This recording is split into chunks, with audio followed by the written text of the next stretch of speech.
Hey, what's up? How is everybody doing? So, my name is Diamond Styles. Hi. We got some bad news. As I jumped on this thing, Queen Mother, Supreme Court Justice Ruth Bader Ginsburg has passed.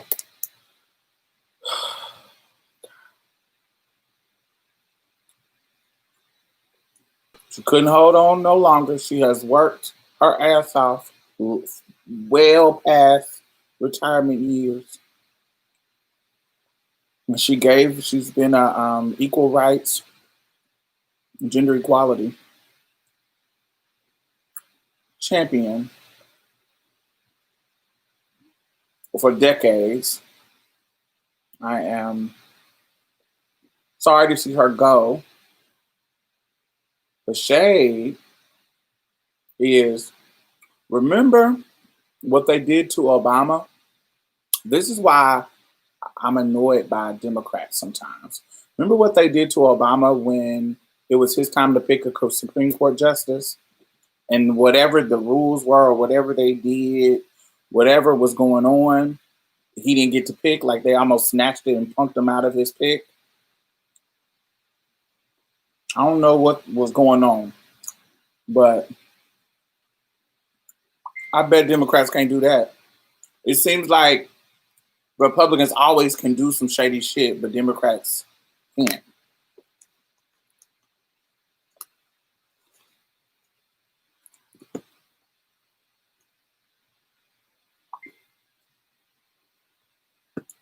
It always feels like the Republicans can do all this kind of, we can do this and we can do that, but the Democrats don't do nothing like aggressive. They always on some punk ass shit. Right. They take the high road. Fuck the high road. But then it's like, I don't know. If it's the rules, girl, it's the rules. Hey Sid. Hey Brandon. Hey Ari. Hey Buha. Child. Quite annoying. I'm annoyed.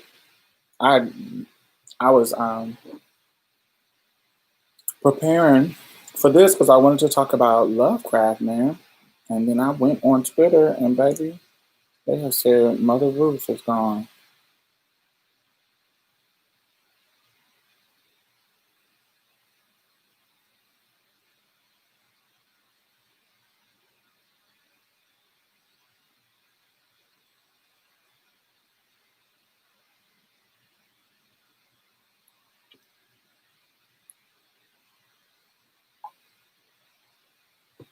They're so morally superior, they are willing to lose to maintain that. But then they really are not.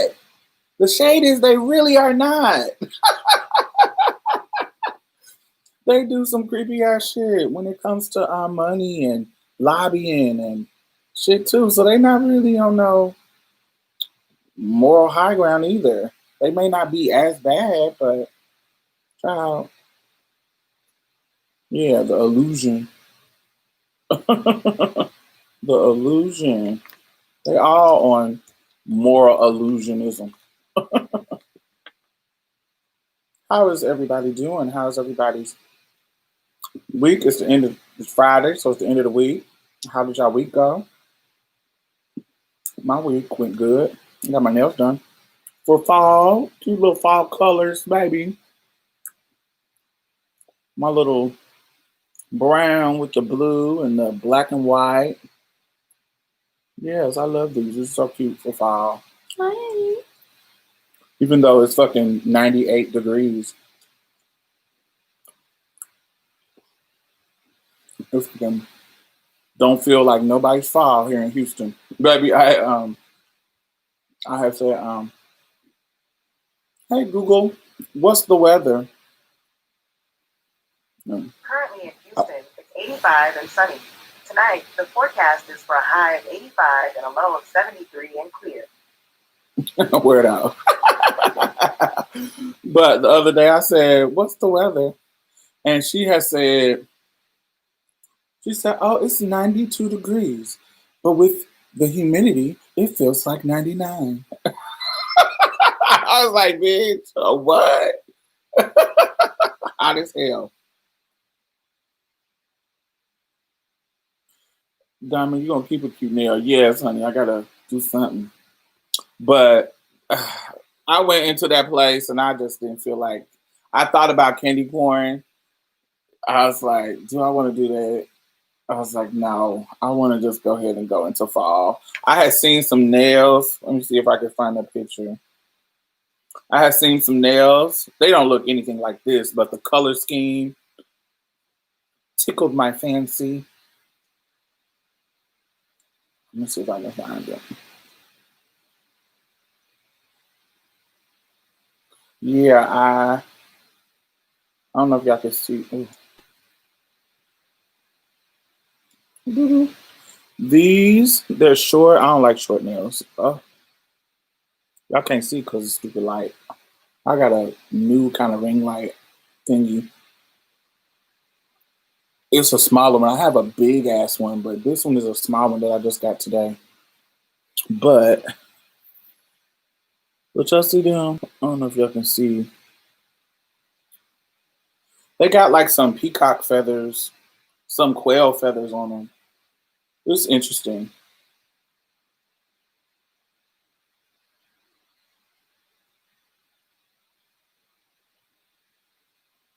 Uh, but I wanted that brown, so I got the brown. And then I liked these nails. And so I just mixed the color scheme. So yeah, that's what it was. Let's see. I'm 66 in Charlotte. Oh, 66, that's nice. That's fall. That's like, a little something. Diamond, you going to have now, Diamond, your nails are popping. Thank you, but I want to hear about the time that you sent Gerald to jail. So that is a Love Beneath video. That's not going to be live. So it's coming. I'm in the storytelling mood. So it's coming.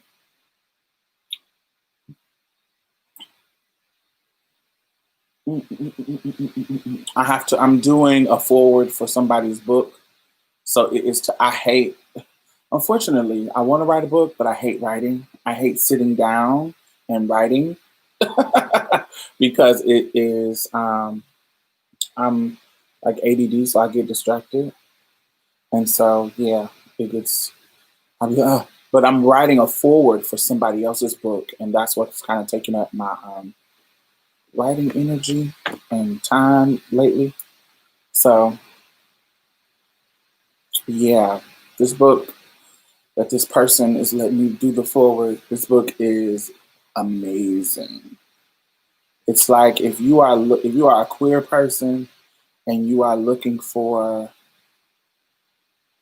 a pathway to release the shackle of different spiritualities, like, and really think about it on a more free, liberatory, um, liberation level, this person has really written a great book. And I'm like, oh, and they asked me to do the forward and sent me the manuscript, and I was like, this is changing the game, honey.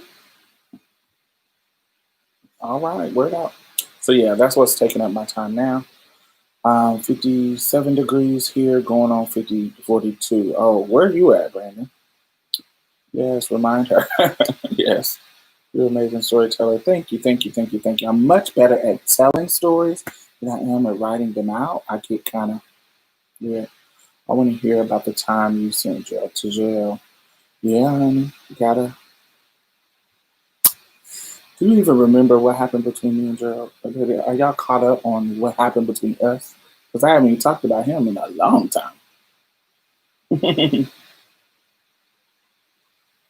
Yes. So yeah, it's coming. I'm in the process of thinking it out. Didn't he come back? Didn't I come back? Hey, Android, Allure, how are you? Yes, yes, yes, yes, yes, yes, yes. We have many more stories after that. Me and him. Not now, not in this iteration of my life, but in my 20s, definitely. He was always, yeah. I don't want to ruin the story, so I'm be looking out for it. I am in the recording mode, so it's coming.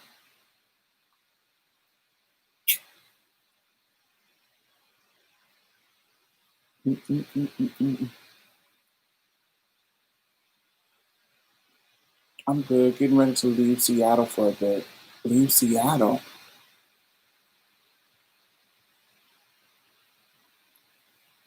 Mm. Seattle is a white liberal dream. Well, I think Seattle is a good place for black folks. They can it can trick you into thinking that racism doesn't exist. There's some good white folks up there. I like Seattle. It's real diverse.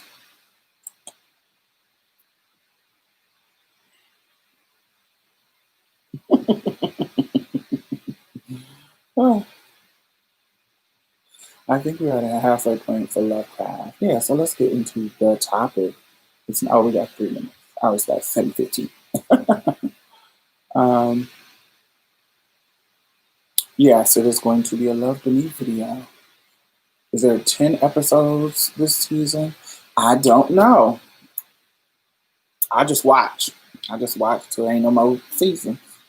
But what I love is that every episode feels like a season finale. So I can't wait to the season finale. Oh, I love it. I love it though. This is a great show. Has made up for the fact this Lovecraft has made up for the fact that we don't get a pose. We usually get a pose every June. We haven't got a pose this year because of COVID. Also in June, we usually get Handmaid's Tale. Couldn't do that. They said they had to stop production, so we probably won't get it until 2021. They announced. So yes, those are my shit. I love so no Handmaid's Tale. Every time I watch an episode, I sit there like, yes, so damn good. Mm-hmm. All right, so let's see. Anybody who has been under the rock, there's a new series that is written by Misha Green and executive produced by Jordan Peele. Handmaids is the most interesting, boring show ever. Baby, I don't get nowhere kind of bored when I watch Handmaids. No, no kind of bored. Whatever that is, it's my shit. I love I love shows where the writing and the action is between people, not just bombs and action, jumping down the window and fighting and that kind of stuff. I love when the action is between people, between the acting.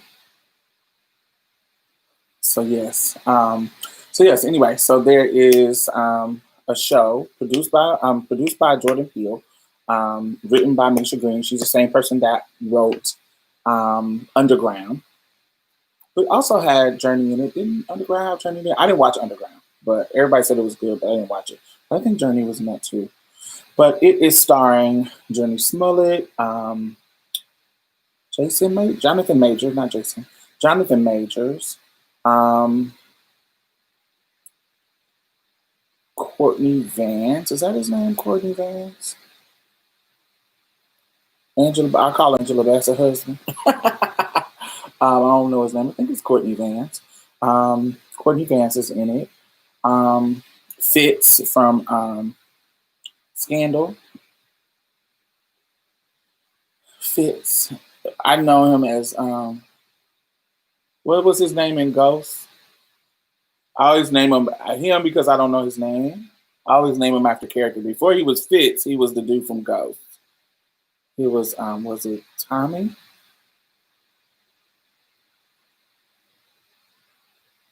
I can't remember. What was this? I can't remember his name in Ghost. Um, I can't pronounce the girl's. Her name character on the show name is Ruby. I can't pronounce her name because she colonized. So I think she's an African actress or of African descent. So she has seemingly an African name, and I can't pronounce it because white people.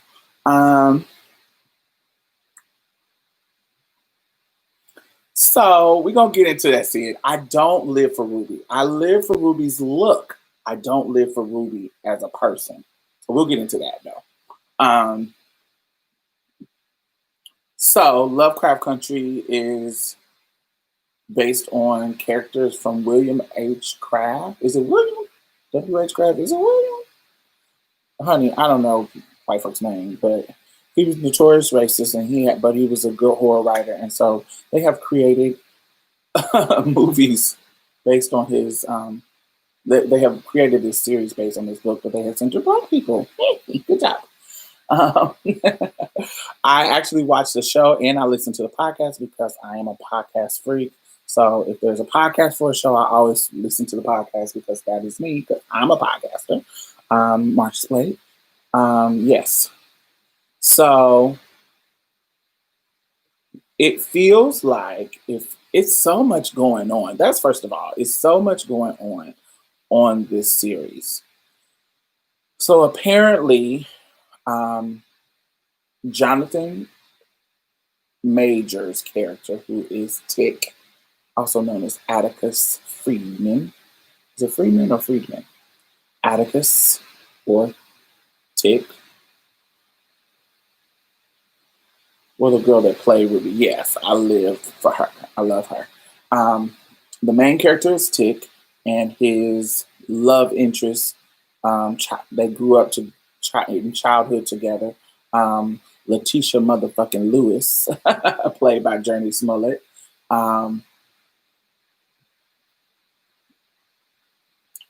They are on this journey. There's something going on with his bloodline where he is the grandson of some weird white supremacist magical order. And so he is on this journey trying to figure out this connection. That's what it feels like. He's trying to figure out this connection, and they go through all of this weird ass random shit. It is a horror sci-fi. So it's a lot of gore, and it's a lot of monsters and shit like that. Tell me, what is y'all favorite characters? Who are y'all favorite characters so far that y'all have? Favorite characters and least favorite characters.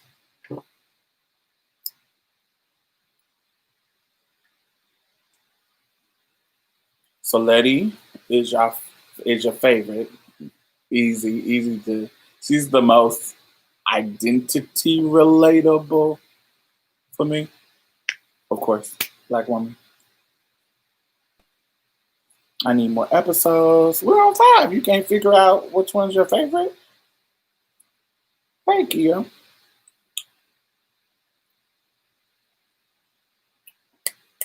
Christina is one of my favorites. Yes, Baron. Christina is one of my favorites. Christina is the low key queer story that we getting distracted by Montrose, but Christina is the low key queer story that your folks ain't paying attention about. But we'll get to that. I'm conflicted with Montrose. Okay.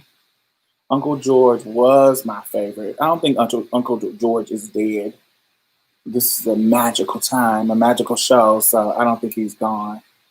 Uncle George was my favorite. I like him. He's a fatherly character. Let me see what else I got. What else I got? So first of all, Tick is fine as fuck. He is my type. That big old nose, that body. His body is the kind of body that I like, where it's not too bulky. It's just it's buff, but it's not like you've been in the gym too much. I like him. It's like still slim, but lean and still muscle. Oh, I love that. I love that in dudes. And I like dudes that don't have a lot of hips. It's just see, beefy sometimes translate to too bulky. I like it to be I like it to be still on the smaller side, but lean and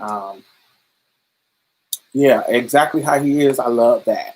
Um, the lips, that nose just screams a big dick energy. I was like, oh, they showing us his little booty cakes. I was like, oh,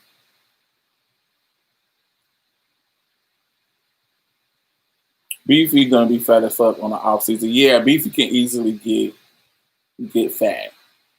Yeah.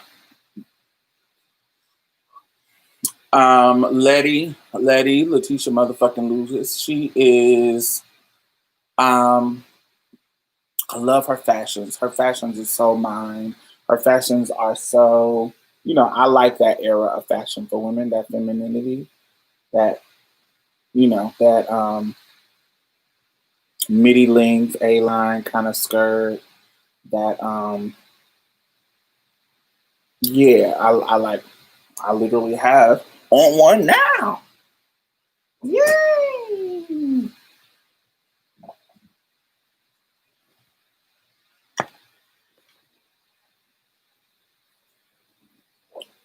I always have a nasty midi length skirt. That's my favorite because it's so comfortable and feminine.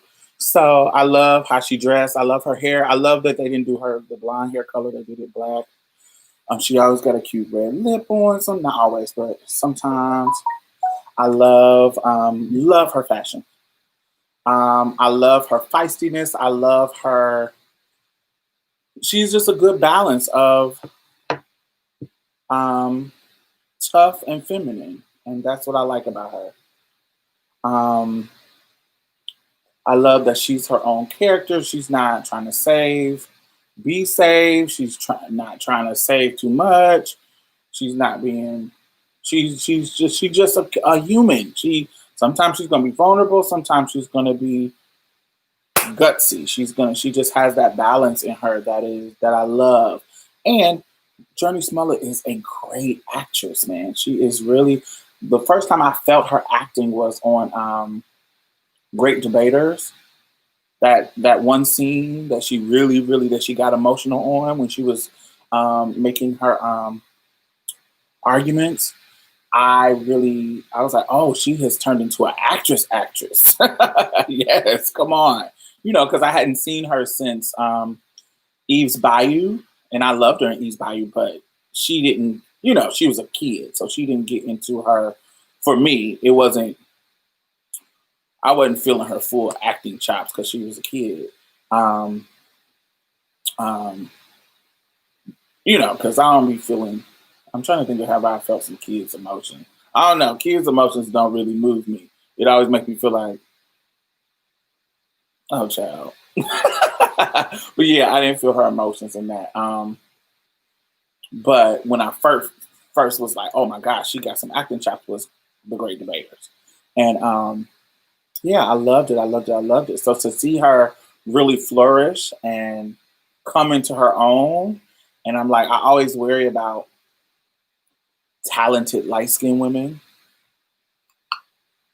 because I always feel like if they're talented and they get some success, it's gonna be blamed on their light skinness. But I feel like her talent, unlike like like the opposite of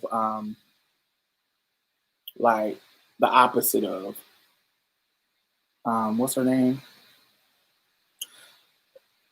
Journey Smollett is the opposite of Zoe Kravitz because I don't particularly like Zoe's acting skills, but because she's light skinned and pretty, she's gonna be in stuff.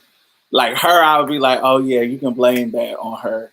You just light skinned pretty. You just a pretty light skinned girl. But Journey is literally her. She has skill, so she is. So I worry that if she gets Emmys and she gets, maybe no, I would have said that for Zendaya too, but Zendaya, she really has been wearing me out in Euphoria, so I don't know. I don't want to put that brand on her, but Miss Thing is really talented. She's a talented actress. Journey Smollett is a talented actress. Um, so I know that if she start getting acclaim, I'm gonna hear some think pieces about light skinned girls and the privilege, and that's not saying that it doesn't exist. It's just saying that sometimes it's over exaggerated. And so, yeah, she is wearing this series out, and I think she's totally talented in her acting chops.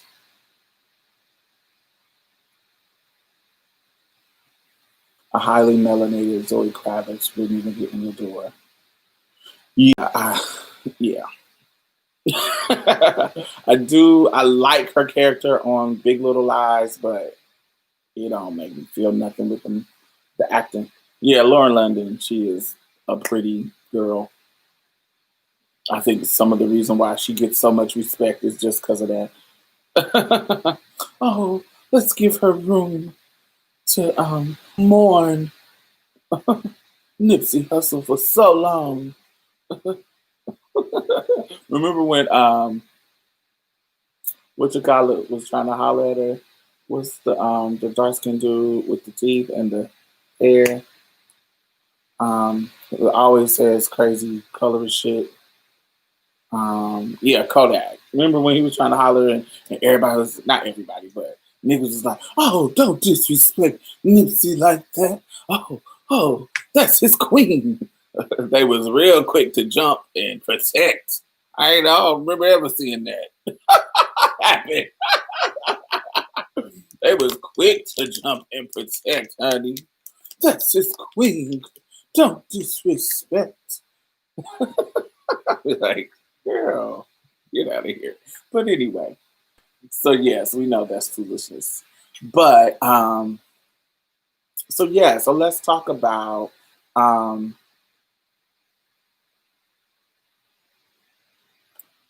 they got on cold quick for her. Yes, absolutely. I love you, Diamond. I hope you have been well. Been following you for years. Thank you, Nori Bates. Thank you. They deified the fuck out of Nipsey when he passed. Child, I swear, if you put a gun to my head, I couldn't tell you one Nipsey song. And baby, I did not know him until he died. And I'm like, I ain't ever seen y'all posting about this man, so I can't. I can't with these fake. He was a genius. He was like Martin Luther King.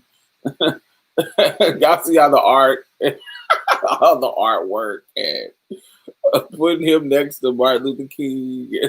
What the fuck is wrong with you people? Get out of here. You up and coming. People love you. But that was a level of colorism too, because I didn't see them do that shit with Pop Smoke, and that was my baby daddy. Nah, I know he did a little bit over in LA when it comes to buying up some little block of property. Okay, cute. that's capitalism. That's what y'all do. I mean, that's what nigga. That's what niggas with money do. That's nothing extra. What's your favorite Lovecraft episode thus far? I think this last one when Ruby was able to go in and out of whiteness. Um, so let's talk about which one. Yeah, I think that's the one. Mm. I do like the house one when they were getting that white man's ghost out of the house with the black folks' ghost. I did like that one. Um, I did like that one. Um, what else? Episode 5. Yeah, episode 5. Um, I want to know where they're going with this queer element of Montrose. I want to know where they're going. I feel like this was an introduction. It was a it was a really mm, it was a really generic introduction to his queerness. Ruby is my favorite character. You know what, Ari? I can see Ruby being your favorite character. I can see that. I can see y'all have that. Like I always say about you, y'all have that. Y'all have that same kind of politics. Y'all have that same kind of politics. So I can see you living for Ruby.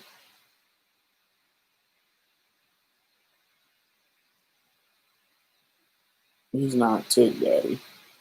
Yeah, that's what. We already knew that he wasn't Tig's daddy. That's what. Uncle. What's his name? Uncle. Not Uncle. I was about to say Uncle Ruckus. What's his name? Uncle whatever. Somebody said it earlier.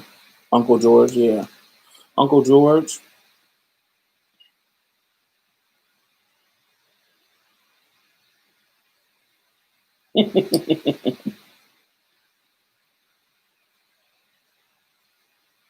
Hey, YB. How are you?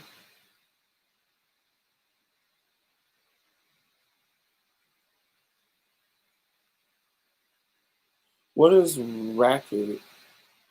What's that? I love me some. I love seeing Shangela and Monet. Yeah, that was super cute.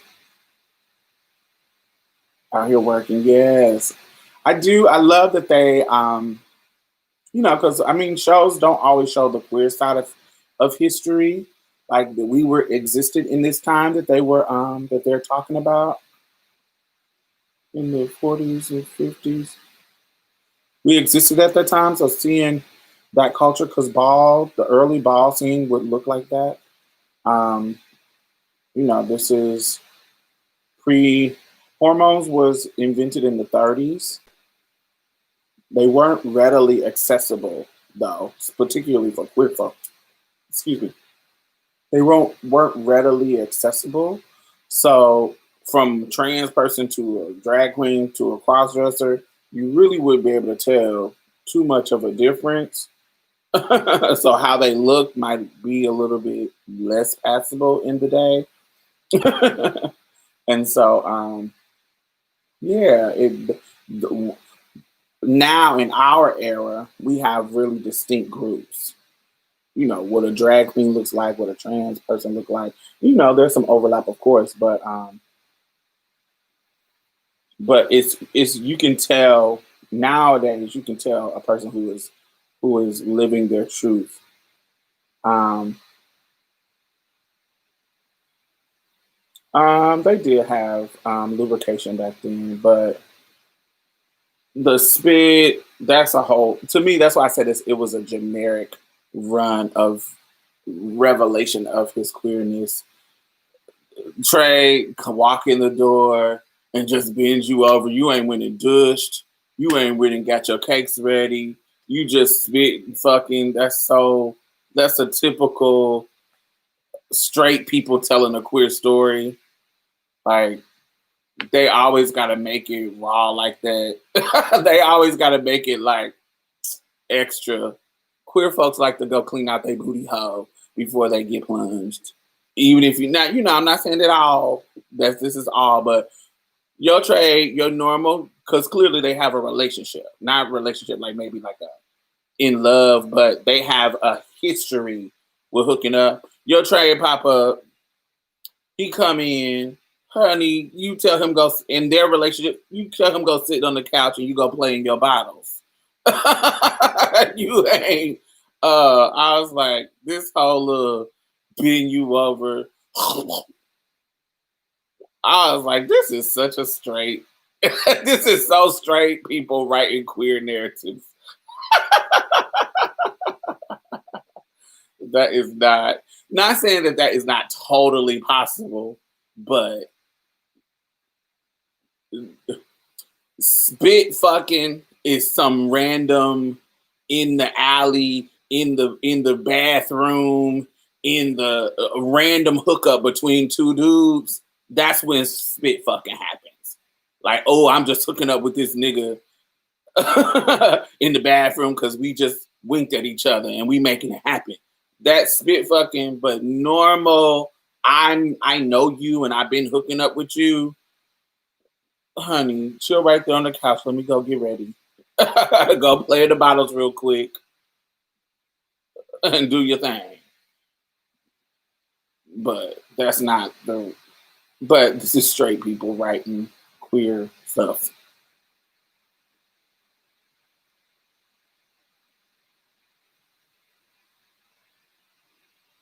No type of tenderness in the sex. Yeah, it's. I don't necessarily. It doesn't have to look tender, but there is something that happens when you're with a familiar person. You ain't gotta be that kind of do whatever. Spit, who the fuck is that? So junior high. That is weird.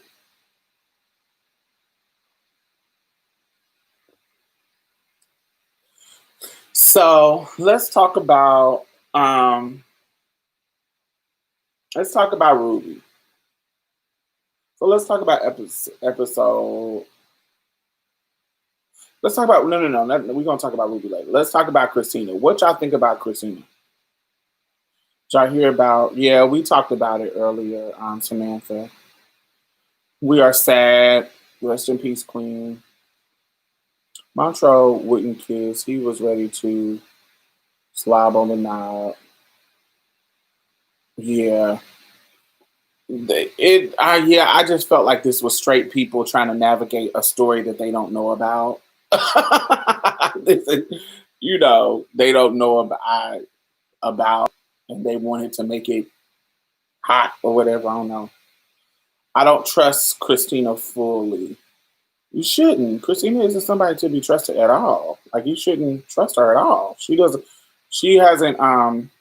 Yeah, she is a villain. She's not a. She's not somebody you should be trusting or think you should trust as their character. If you were a character in the show, I trust Christina. What I trust about Christina, I trust Christina. Christina is one of my favorite characters. What I trust about Christina is you can trust Christina's motivations. Miss Christina is trying to get power. Like she's not.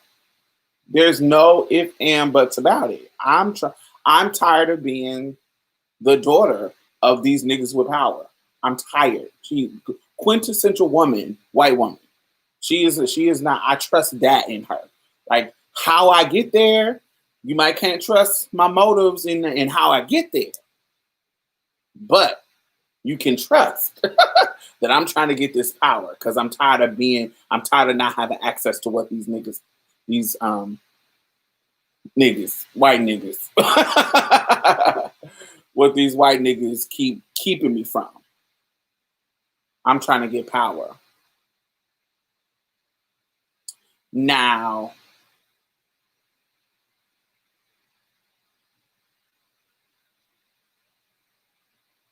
the thing about her, so this episode, this really put a whole queer narrative. I know we focus on Montrose, but the Christina narrative is a queer narrative too.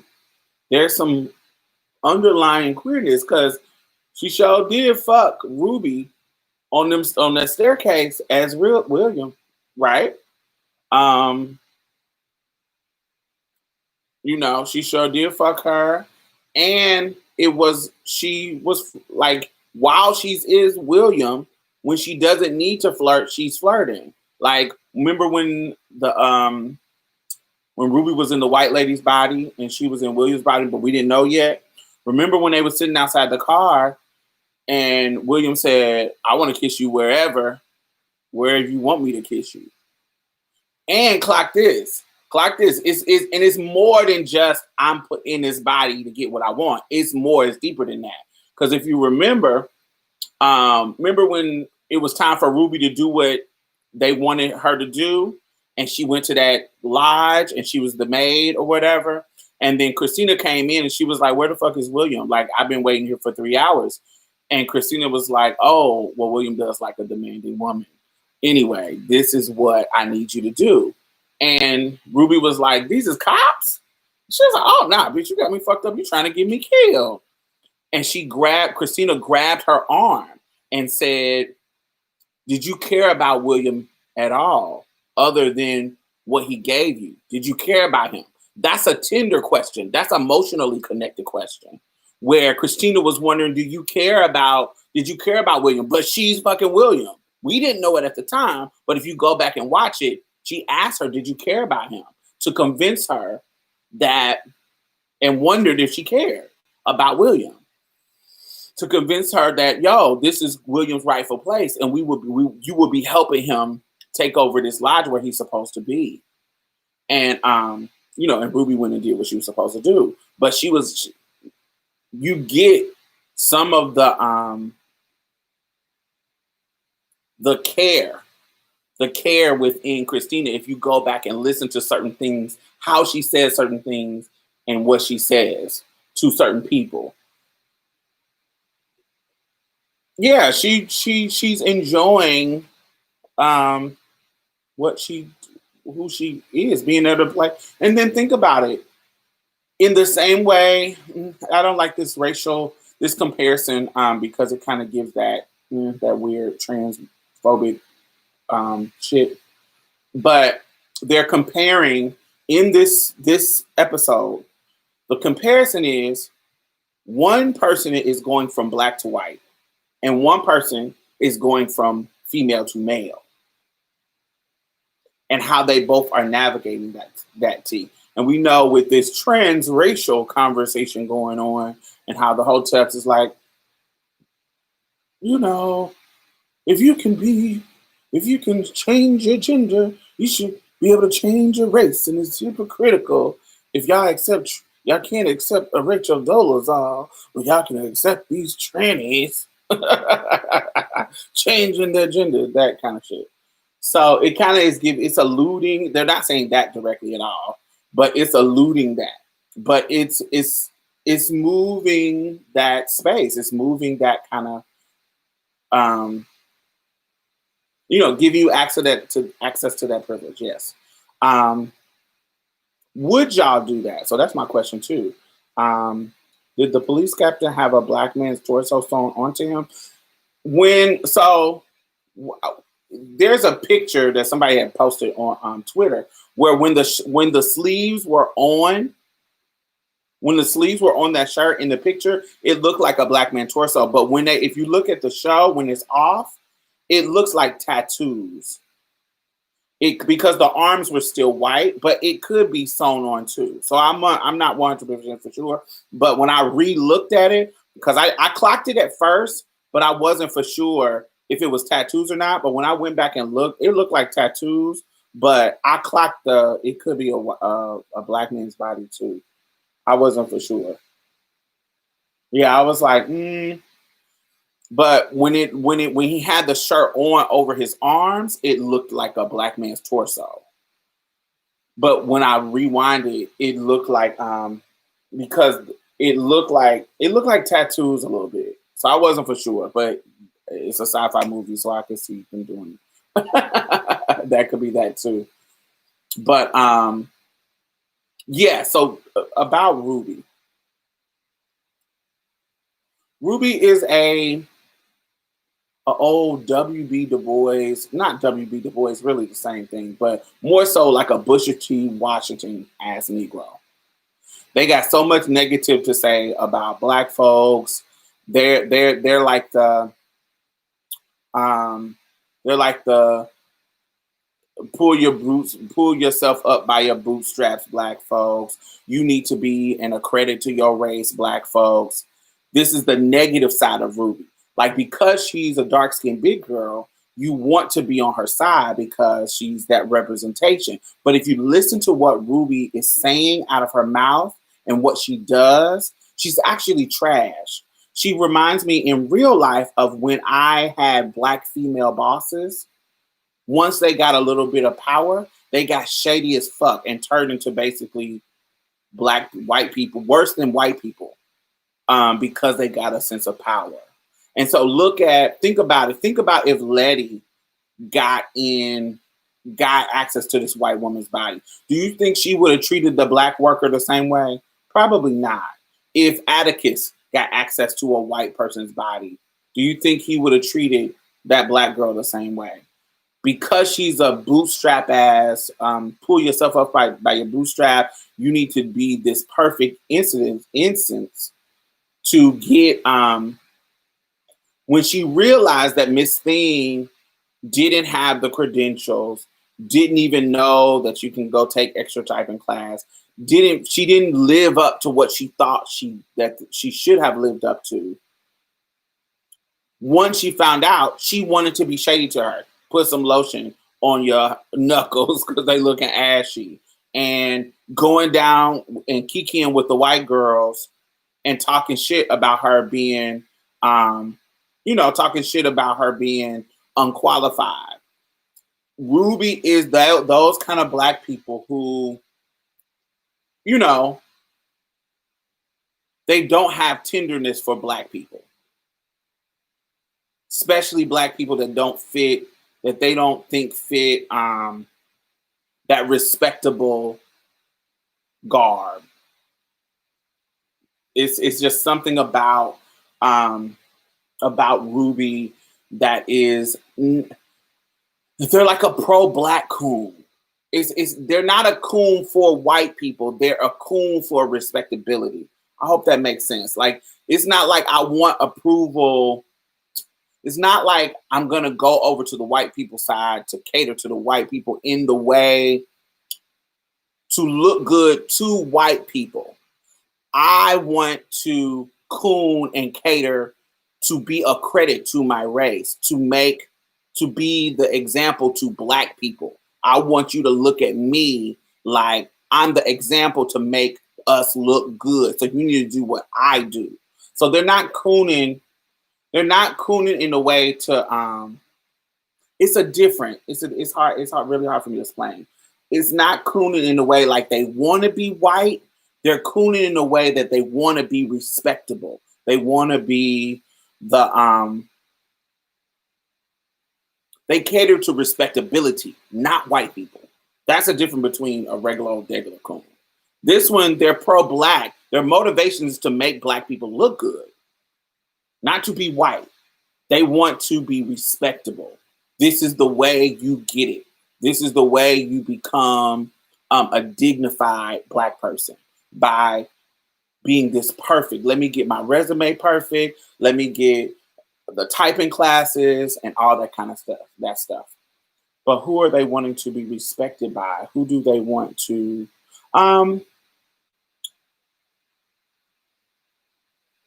It's a mixture. It can be. It's the standard, the cultural standard. What is the respectable cultural standard? Like at the Black church. When I'm at the Black church, because the white people, it's white standards, but those standards, even when white people are not around, is still there. Like when you're at a Black church, there's no, especially when it was segregated, super segregated. When you're at a Black church, you still are following these rules of respectability. And so even though no white people are around, it's still, sometimes, that's why I say you can be pro-Black and still want to fall in those standards. And Tamara, and there are times when it is actually That's the only. There was a time in our history where literally that is the only way that you could be. For you to succeed, you had to do these things. You had to. That's why I talked about this before. Frederick Douglass, literally doing a campaign, like an image campaign for Black folks, where he literally got a camera and took pictures of himself and other Black people in um, in the distinguished clothes, so it can show white people that we can be clean, we can be dignified, we can be, you know, upstanding. Look at us. Look at how great we look. He literally did a photography campaign to prove that. And there was a time when that was needed. But I think a lot of people, when culture is changing, it's hard for people to get out of. It's hard for people to tell when culture has changed enough to where that's not important anymore. It's similar to trans folks and passing and being stealth. So there was a time in our history where you could not survive as a trans woman and be out as a trans woman. People would kill you. People would lock you up. You couldn't get a job. You couldn't do anything. So it literally was about survival. But then when culture changes, when culture has shifted to now, this era, it's not as strict as it was in the 50s, 60s, 70s, da da da da. Like now, a girl can be out and actually survive, actually keep a job, actually, make a livable wage, or, maybe not a livable wage, but but she actually can be out here maneuvering without the same kind of stress that a girl from the 80s or the 70s would be. And so knowing when that change has happened, some people don't know when that change has happened. So they are still living like old school way of living. Like, oh, I can't tell anybody in this box of fear. And oh my God, I can't tell anybody I'm trans. And I think that back in the day, the Black version would be, I have to be respectable. I have to act this way around white people to even get a heads up, to get an opportunity at this job. I have to be able to read. I have to be able to speak well. I have to be able to do all these things exactly like white people. But then when it got to a point where you didn't have to necessarily, it doesn't always totally end, but when it wasn't as strict of a rule, when it got to that point, then we start seeing people don't know when to change, when I can just be myself. But yes, Ruby was always, for me, Ruby is like the pro-Black respectability queen. I don't want to say queen, but respectability queen.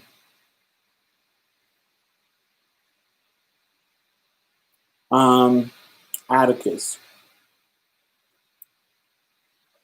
I think they really do a good job in the writing to show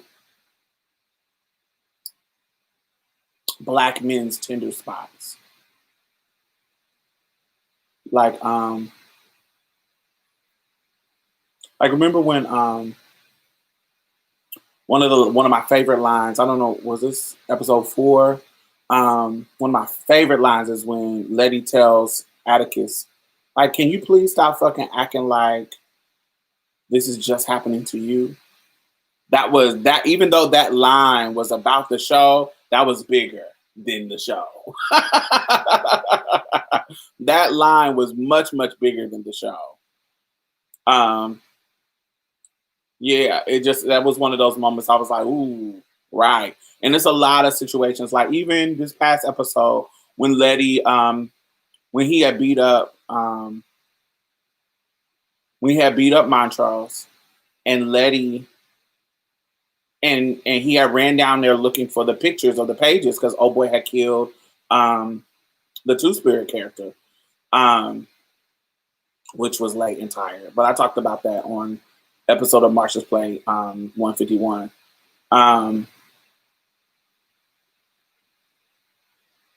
When she came down there with her bat, like, nigga, you real feisty, so let me come down here and try to talk to you, but know that I'm ready to try to wear you out.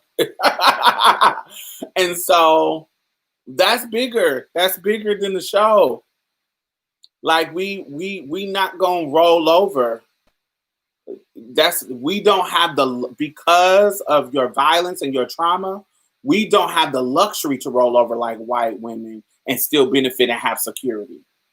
Like, we don't have the protections that she has. She at least has the social protections to say, no, that is not how you treat a holy, God-fearing white woman. That is not how you treat them. Like, even I remember there's a book called by Margaret Walker Alexander called Jubilee. And it's based on a true story, and it's the great granddaughter telling the story of the great great grandmother, Viri. And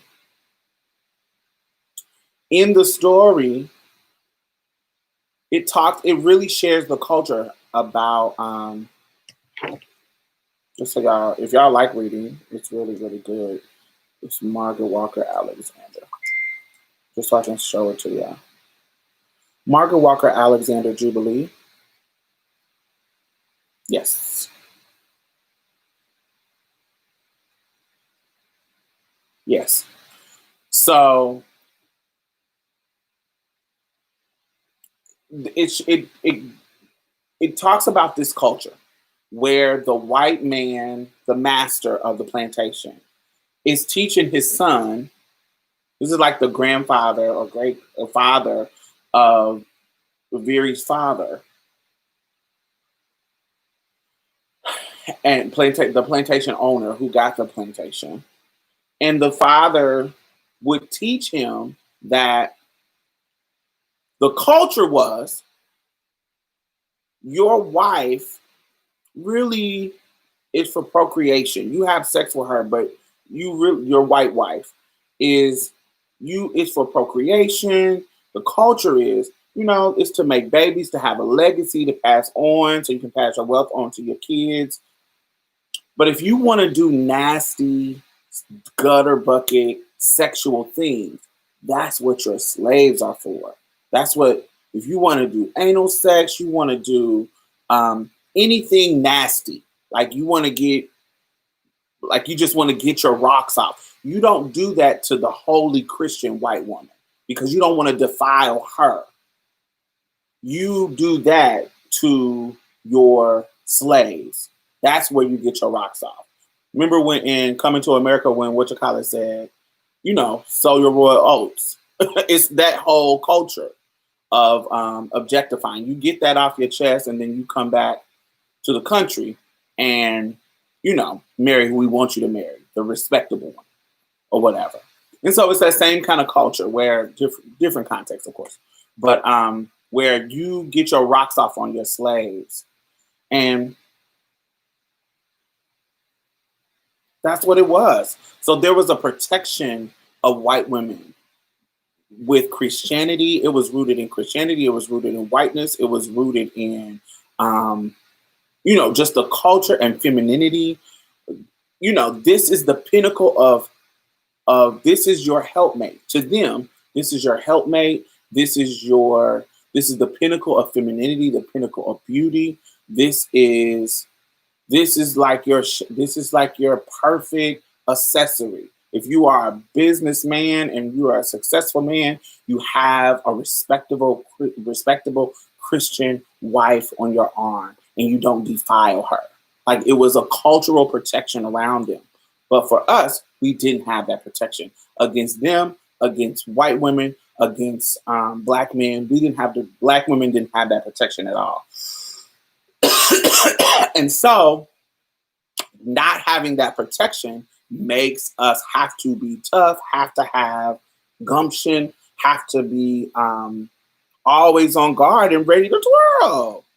And that's why Sojourner was like, ain't I a woman? Like, y'all talking about all this stuff about women. Ain't I a woman? I've been having to work. I ain't been sitting up pretty in the master's house. I've been having to work, and Yeah, while y'all put the sheets down, the coats down over puddles for the white women, so they don't have to walk over puddles and shit. Because y'all care for her. Y'all wasn't doing that to black women. Y'all were, we gotta fit for ourselves. And so that moment with Letty and that baseball bat and him being angry and then seeing her with the bat, like, oh, she was ready. And then later on in the conversation, she was like, I'm scared of you. You are harmful. Like I know the white man is the scary villain of the show, but your trauma can harm me just as easily as those white women, those white men, those white folks in this who are the villain of this show. They are, yeah.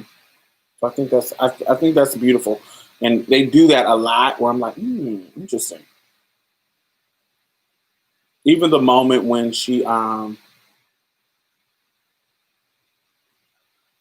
when like the snake was coming out of his pants, that the reference to her being the temptress, of being tempted by the snake, and that whole little thing was interesting.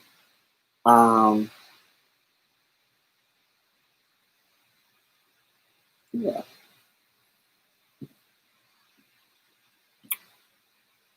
Who is your least favorite character? I guess everybody would say Montrose. I think that there is more to Montrose. I think that there's more, and I want to see where they're going to go with him, because there's some stuff that he knows that we don't know. There's some stuff that he knows that we don't know that he knows. Like, it's going to be revealed what he's trying to protect Atticus from, if he is. Especially because they haven't made that connection. For me, they haven't made that connection to whatever he was talking about when he was standing with his underwear on with that trash can burning. Every time that scene come on, I'll be like, living just enough for the city I live in. Just enough. Living.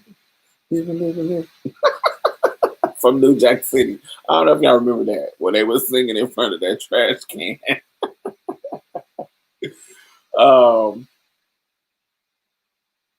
Montreux is too whiny to me. Just difficult for no reason.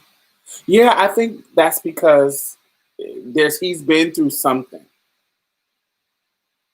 He's been knowing. He's been affected by the magic. And y'all, I know y'all clocked that the girl that Letty is embodying is the girl that had the dogs in episode 2. That, remember when they was looking for, is it episode 2 or episode 3? I don't know. When they was looking for Montrose and they went to look for him in that stone tower, that white girl that had the dogs that came down in the cellar with the shotgun that Letty had to hit and knock her out, that's the same white girl that Ruby, not Letty, Ruby is embodying her. It's the same woman. Yeah, Ruby, who the woman that Ruby is embodying her, that's the same woman that had the dogs that they knocked out at that stone tower. Mm-hmm. Yeah. And then she finds out, Ruby finds out, Ruby shady ass was being shady to the black girl, right?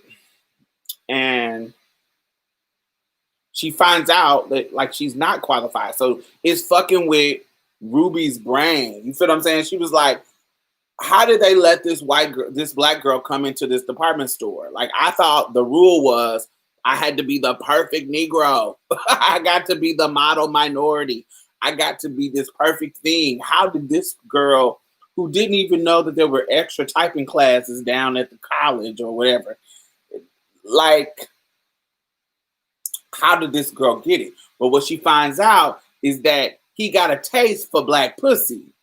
And remember, he was trying to rape the girl at the party when she took him to the South Side. So she got to see that the only reason why they let the girl in is because he wanted to have access to her. Which always gags the like when I think about the Cardi B's and the Megan, the Stallions, it always gags the respectable girls when, you know, when pussy gets you in the door. You thought you needed to do all that when all you had needed was the walk. It always reminds me because it seems like the girls who are invested in respectability politics, they always get gagged when the girls who are not invested get through in some kind of way. Yeah. So he gagged that, you know, and then when if you pay attention, she sees the one scene and then she goes when she looks and when he walks down this little wherever the alley was, he walks down and she could see him. She could see that he was being fake this whole time. And you know it was the black girls that he liked because if you remember when she was the white girl and she was in the stock room of the store, she asked them like, "Does the dude ever get fresh with you?" Like he does, and they were like, "No, he's like a fucking Picture Perfect Rockwell, whatever." They made a Rockwell reference to his family life, and they was like, "No, he don't get fresh with us." Mm-mm. But he doesn't get fresh with y'all because his fetish is black women. That's why he let her come.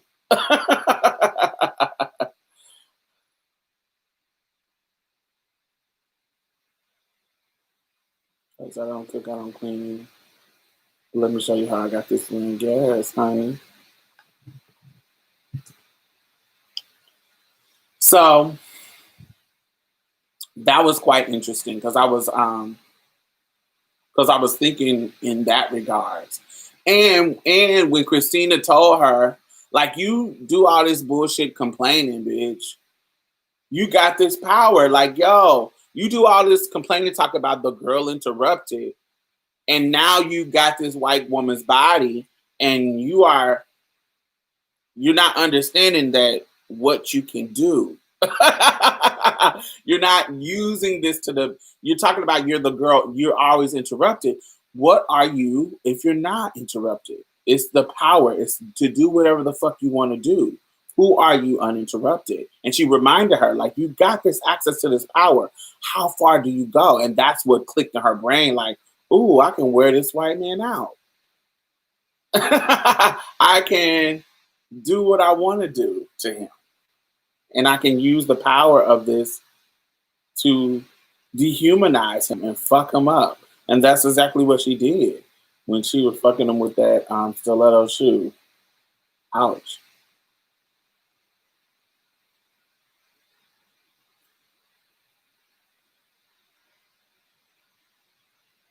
Baby, they need to get an Emmy for that too. What them effects of her body, of them flesh from her body falling down and peeling off. Oh, that was some good effects. That was fire to me. I love that. Um, and they really are doing good with the effects. Like even the effects when the white dude was taking over Atticus' body, like possessing his body. And he's like, oh, get the fuck out of my house. And his head was shaking and oh my ear. His head was shaking and shit. I was like, oh, this looks sickening. And then when the ghosts of the black people's bodies were healing, it looked like they were draining the energy from the white ghosts into their body and they were healing while they were standing there casting him out. Oh, that was so fire. I love those effects. It was so cute. Um,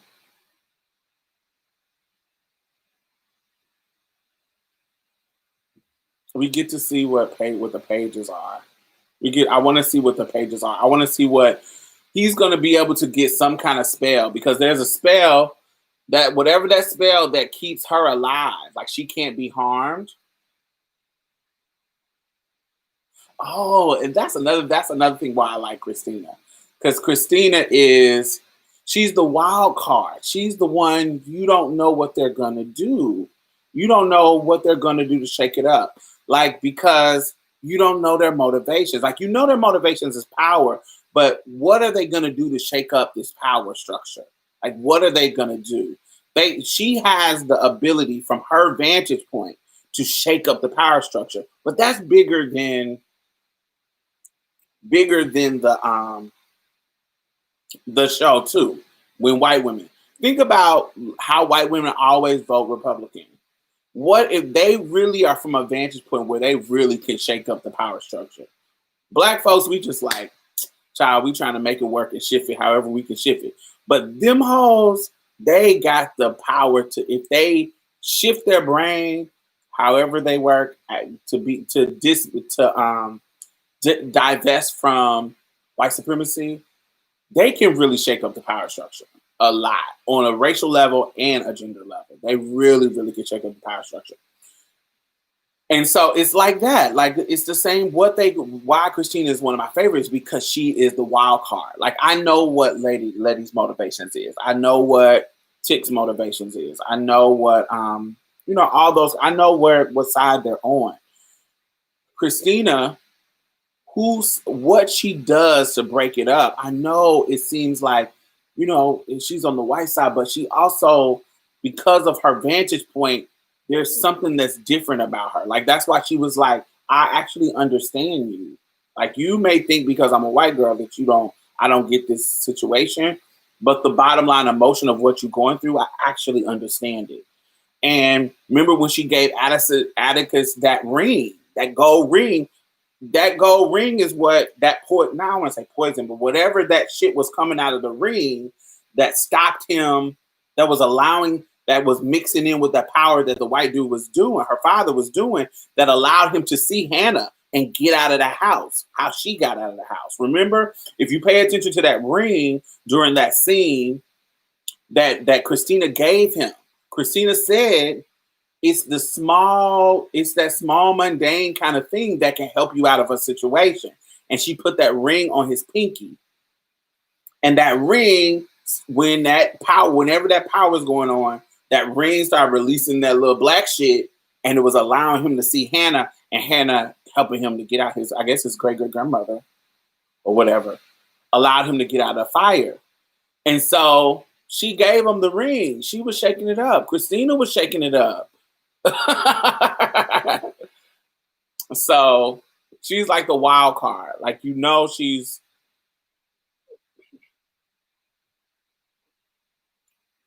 has the power to shake the power structure up in a way that Letty, Atticus just don't. She don't have access to the full ability like a regular white man, but she has access to their secrets and their disadvantages. Would you shapeshift? What you mean? I feel like, of course, if I had I would do any power that I could have that I don't have. But like, would I change to be white? I would need it. Somebody asked this on a Facebook post, and I was like, not for no fucking week, just to be white for a week. No. I wouldn't want to be white for a week. I would, like, if you can give me a year to 5 years and I can go oscillate in and out. If I need time, for me to benefit from white privilege, I don't want to just navigate the world as a white person. Like, oh, I want to be a white person for a week. Ooh, no. I want to be able to navigate the world as a white person for a long period of time, like a year to 3 years, so that I can benefit in whatever I do in that benefit of that 3 years. When I'm done, I can transfer my money to my black self.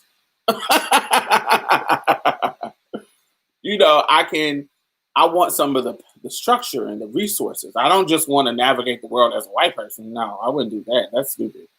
Oh, I get to spend a week as a white person. No, I don't feel like the privilege is worth it in that small regard. I think the privilege of whiteness is beneficial in the long term. It ain't always beneficial in the short term. Not always. Sometimes, or in a to me in an impactful way, where I would think it was cool, like I would think it was important or super impactful. No, getting free ice cream. Okay, yeah, that's a privilege, but I want some coins.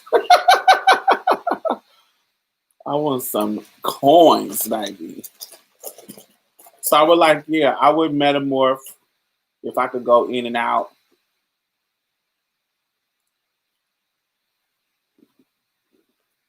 Yeah.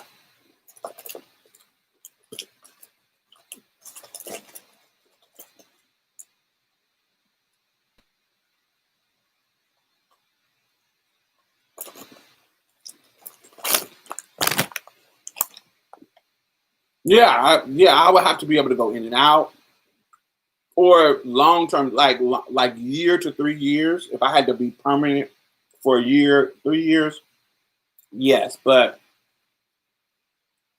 longer than that, child, I don't need it because I wouldn't want to stay in that.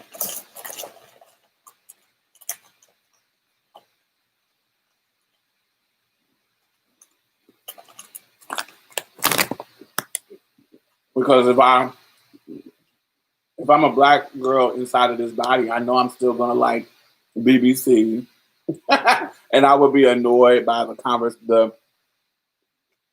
the snow bunny conversations and child. I will only do it to transfer some kind of power and resources. Become like some. I know what I would do. I would become, if I had a year or 3 years, I would become a Republican influencer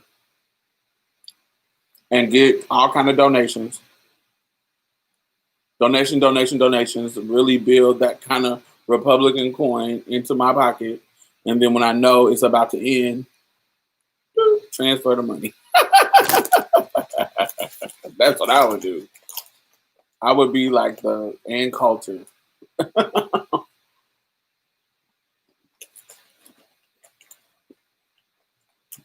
Just to make the business out of it. Just to exploit them.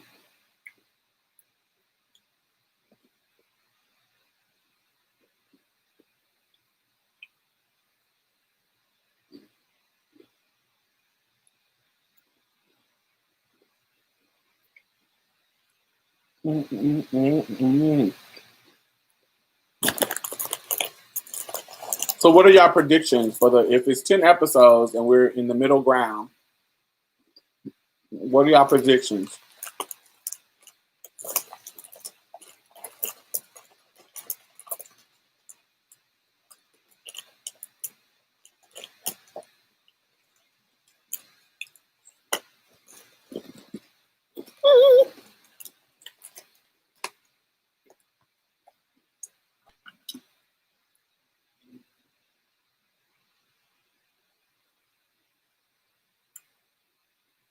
Some weird revelation, of course.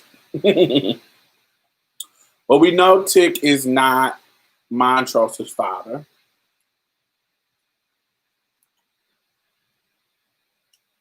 So it'd be cool to know who his father is and why did Uncle George know it. Do y'all think Uncle George is his father or somebody else?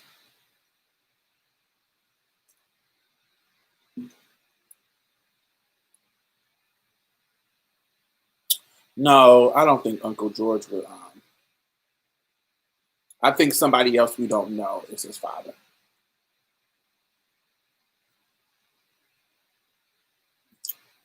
I think Christina is going to transform into some other characters. I hope Uncle George come back. Hmm. Yeah, I think Uncle George is coming back, definitely. else? They have done some weird ass shit, so I really have no predictions.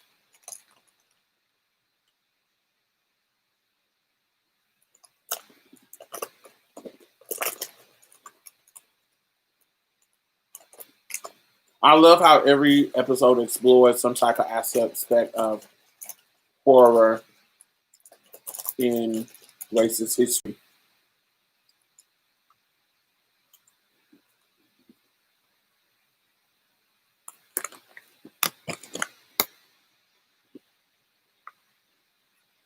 Also, I think George's wife is going to shake the table with the Aubrey she has. Yes.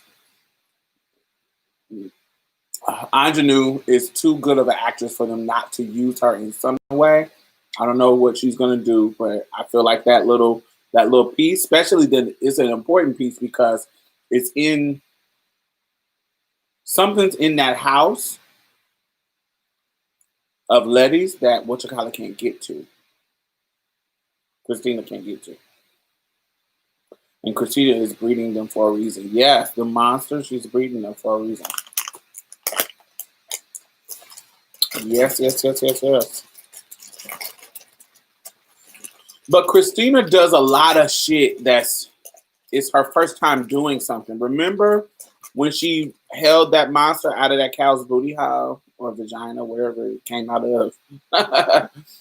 She was like, no, this is my first time doing that. And she said, remember when they were playing hide and go seek? Hey, Oakland. Remember when they were playing hide and go seek? That little boy said, have you never played hide and go seek? And she was like, no, it's my first time. So it's a lot of stuff Christina ain't never did that she's doing that I think all of this is alluding to something.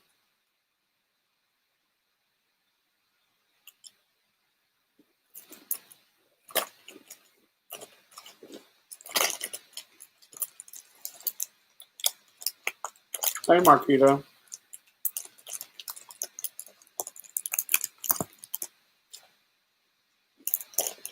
So,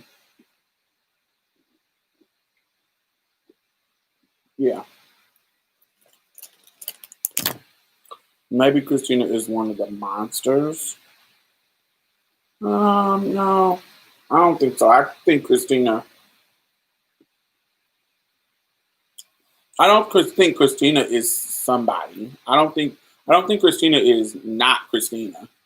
I think Christina plays other people, but I don't think she's not Christina. I think that narrative of her being the girl and not having access because she's the girl, I think that's a good, because actually that character in the book was a man. They flipped. She wasn't a girl in the original book. It was a boy. It was William, for real.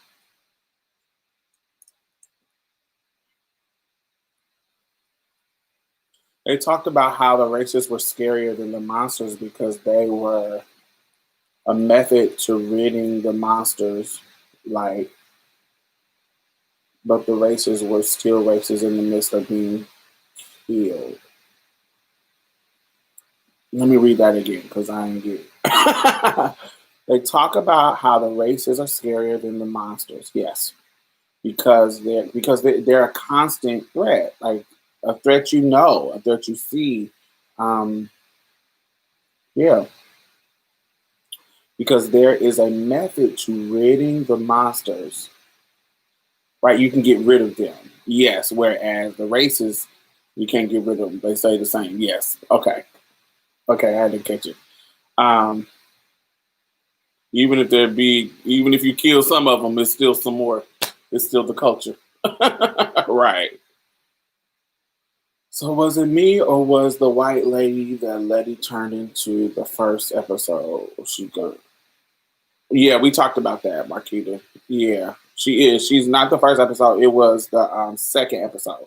She was a lady who was well, it might have been the first two. I can't remember. But yeah, she was a lady, the one lady knocked down the stairs with the rifle when they were looking for Montrose in the Stone Tower. Yeah, that was her.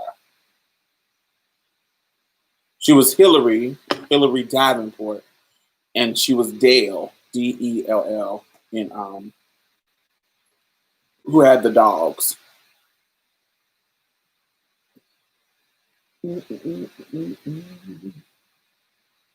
That is actually, Brandon, that is a cool thing about the show, that racism is the thing. That's not the sci-fi. That's the villain. The racism in the show is the constant villain, but not the sci-fi. Like, that's not the scary science fiction stuff.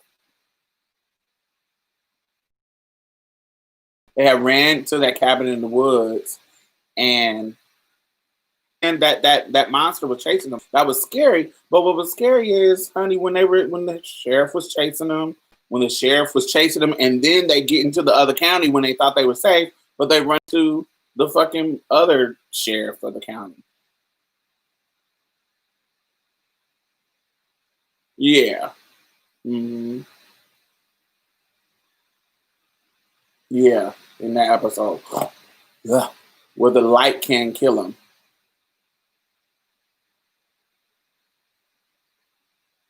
But racist, whether you're trying to like them or not, they still racist. And they're to try to kill you. Yeah, I think where they're going with this, I think the themes of where they're going with this and all of that makes it a beautiful show. It makes it just a good, just they can play with this in so many ways. I love that they are complicating it too. It's just not a critique on white racism. It's a critique on our relationships with each other, our parental relationships, um, all that kind of stuff. I think that's good. They are all about to be killed, but you still got time to be racist, and you are literally about to die. Right? Yes, that's what it is. And I love how Christina. Remember when Christina said, "You talk about we're the KKK," and she was like, "Sweetie, they're too poor." She was like, "We would never be associated with the KKK. They're too poor. We're a whole different level, sweetie. We're a whole different entity, baby." Mm-mm-mm-mm.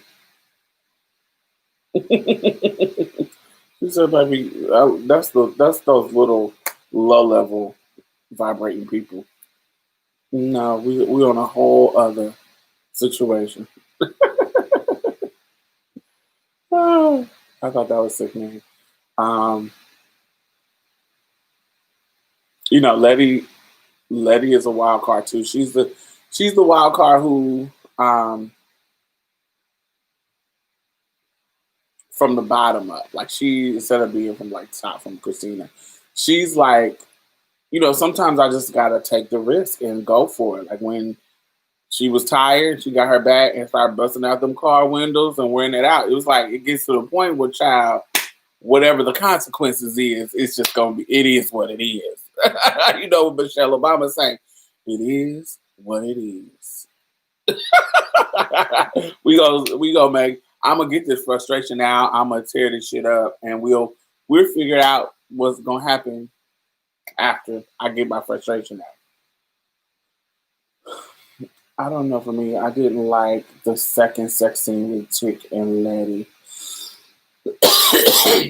The second sex scene.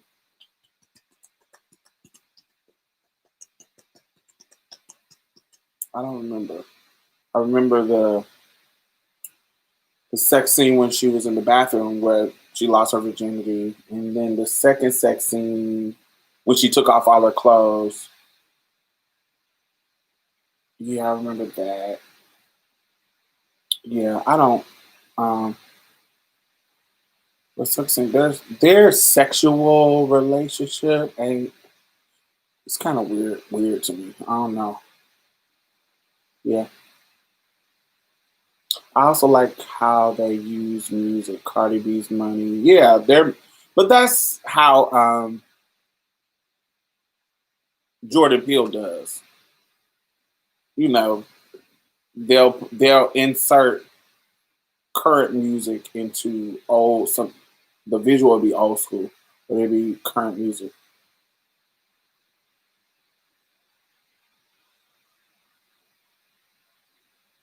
hmm And they were doing, they did Gil, that poetry, the Gil Heron poetry.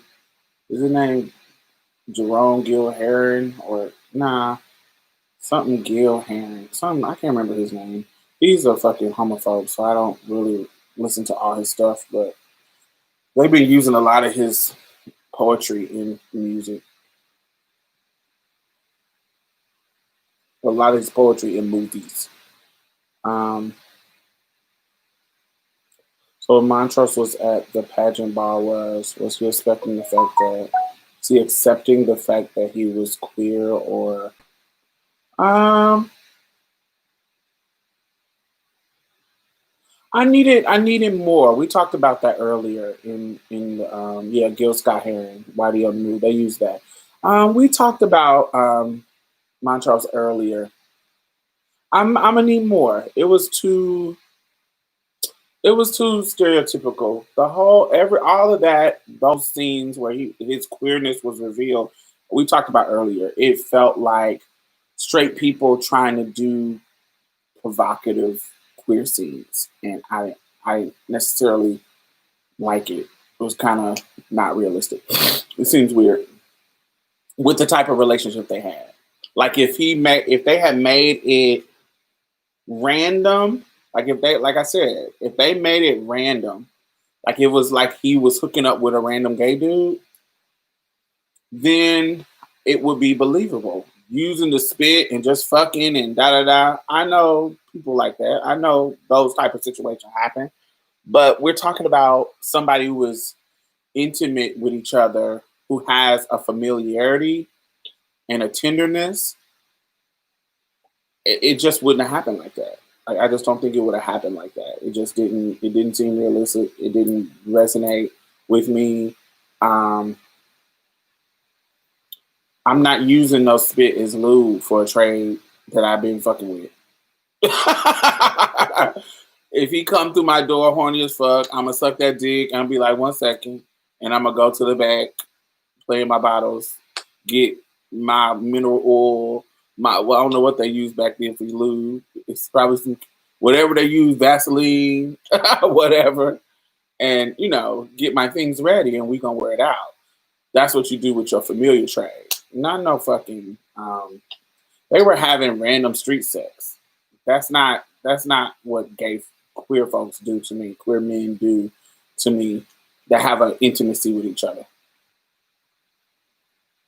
In the history of how I know they work. So it seemed very like straight people writing queer sex because they don't know nothing about it, and so it's still shocking and provocative and salacious. So all that kind of stuff. Hmm. Yes.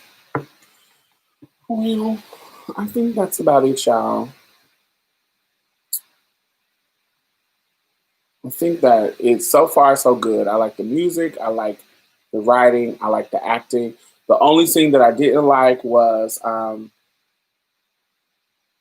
the two spirit girl getting killed because I've talked about this on I talked about this more in depth on my podcast episode 151. I think when you see when you see native entities on TV, because there's not a lot of Native American um, characters, I think you got to be really sensitive about.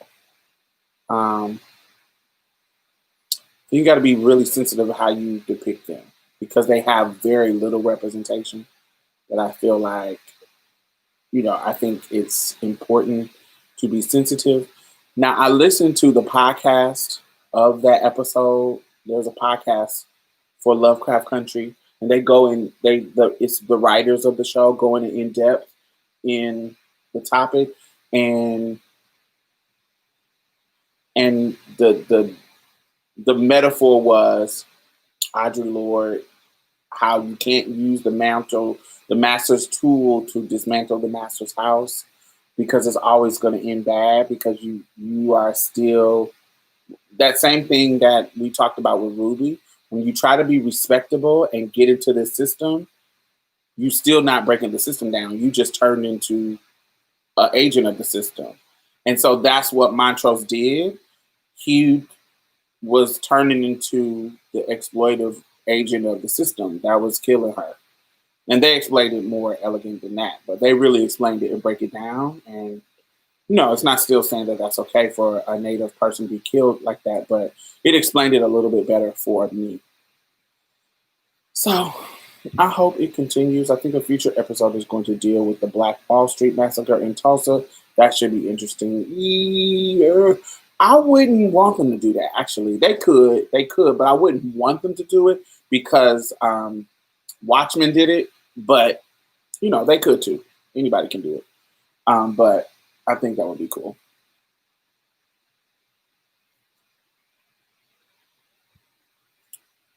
But all right, y'all. I'm gonna get off here, and I will probably talk to y'all.